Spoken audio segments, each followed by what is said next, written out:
श्री गुरुदेव दत्त. अध्याय 5. मच्छिंद्राकडून वेताळाचा पराभव आणि त्याला सांगितलेल्या अटी. मच्छिंद्रनाथांनी हिंगळा देवीचे दर्शन घेतल्यानंतर ते तेथून जे निघाले ते बारामल्हार नामक अरण्यात गेले व तेथे एका ठिकाणी मुक्कामास राहिले. रात्री एका देवालयात स्वस्थ झोपले असताना सुमारे 2 प्रहर रात्रीस मोठा आवाज ऐकून असंख्य दिवट्या त्यांना दिसल्या. ते पाहून भुतावळ उठली असे मच्छिंद्रनाथांच्या मनात आले व त्यांनी काही चमत्कार दाखवून त्या सर्वांना अनुकूल घ्यावे असा त्यांनी विचार केला. मग त्यांनी लागलीच स्पर्शास्त्राची योजना केली. त्या अस्त्राच्या अद्भुत शक्तीच्या प्रभावाने सर्व भुतावळ तिथे खिळून राहिली. त्यांना हालचाल करता येईना व ती सर्व भूते झाडाप्रमाणे चिकटून राहिली. ती भूते नित्य नियमाप्रमाणे वेताळाच्या भेटीस जाण्यास निघाली. परंतु मध्येच हा प्रसंग पडल्यामुळे ती त्या दिवशी वेताळाच्या भेटीस आली नाहीत. इकडे वेताळाने ते का आली नाहीत याची चौकशी करण्यासाठी दुसरी भूतं तिकडे पाठवली. मग 5-7 भूते वेताळाची आज्ञा मान्य करून शरभी तीरी आली आणि शोध करून पाहू लागली.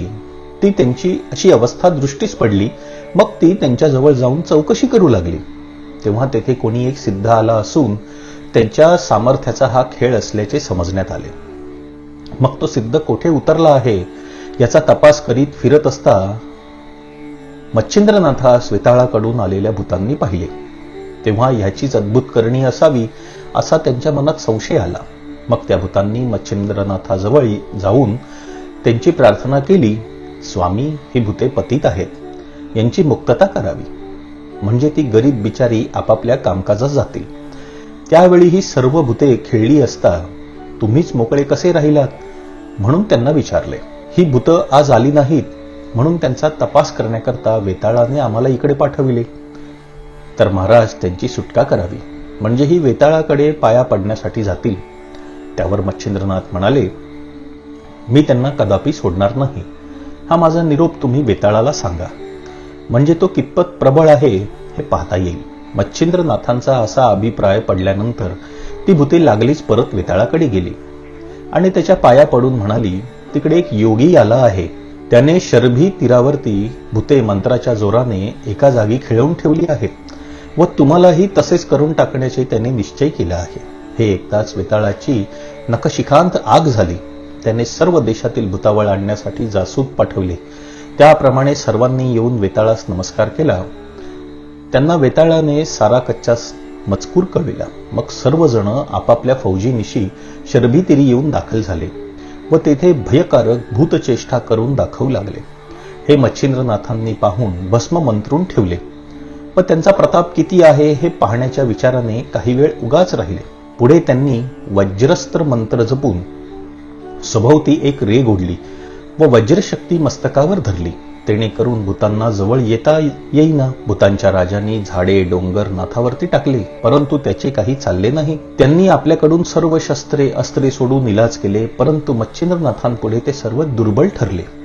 शेवटी मच्छिंद्रनाथाने स्पर्शास्त्र योजून सर्व भूतांना एकदम खेळवून ठेवले. त्यावेळी पिशाच्यांच्या अष्टनायकांपैकी झोटिंग, खेळटा, बावरा, मंगदा, मुंजा, महिषासूर व धुळोवान हे 7 जण मच्छिंद्रनाथाचे पाय धरून ओढण्यासाठी वाट पाहत राहिले होते. पण तितक्यात नाथांनी चपळाईने वज्रास्त्र सिद्ध करून ते सर्व दिशांकडे संरक्षणासाठी ठेवले व दानवास्त्र सिद्ध करून मृदू, कुम्मक, मुरू, मलिमल, मुचकुंद, त्रिपूर, बळजेठी हे 7 दानव निर्माण केले. मग 7 दानव व 7 भूतनायक यांची झुंबी लागली. एक दिवसभर त्यांचे युद्ध चालले, पण दानवांनी त्यांना जर्जर करताच ते अदृश्य झाले. शेवटी मच्छिंद्रनाथांनी वासवशक्ती सोडून वेताळास मूर्छित केले. त्यांची अगदी प्राण जाण्याची वेळ आली. तेव्हा निरुपाय होऊन त्याने निराभिमानाने मच्छिंद्रनाथांना शरण जाऊन प्राण वाचवून घेण्याचा बेत केला.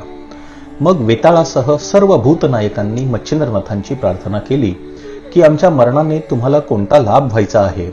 आमचे प्राण वाचविल्याने आम्ही जगात तुमची कीर्ती गाऊ व तुम्ही सांगाल ते काम करू. यमाजवळ यमदूत आहेत, विष्णूजवळ विष्णुदूत आहेत, त्याचप्रमाणे आम्ही अवघे आपापल्या पिशाच्य फौजेसहित तुमच्या जवळ राहू. तुझा हुकूम मानू. हे वचन जर आम्ही असत्य करू तर आम्ही आमच्या पूर्वजांस नरकात टाकू. अशी भूतांनी दिनवाणीने केलेली प्रार्थना ऐकून मच्छिंद्रनाथांनी सांगितले की साबरी विद्येवर माझे कवित्व आहे.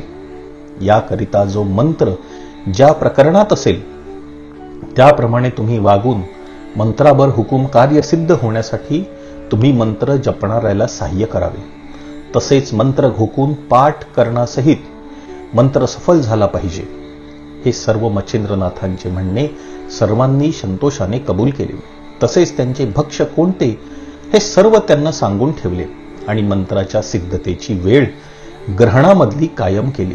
याप्रमाणे मच्छिंद्रनाथाने सर्व प्रकरणाच्या लागणाऱ्या कबुलायती वेताळाकडून करून घेतल्या. नंतर प्रेरक अस्त्राची योजना करून त्यांना मोकळे केले. मग सर्व मंडळी मच्छिंद्रनाथांच्या पाया पडली व त्यांनी जय जयकार करून त्यांची स्तुती केली व त्यांना नमस्कार करून सर्व आपापल्या ठिकाणी गेले. श्री गुरुदेव दत्त.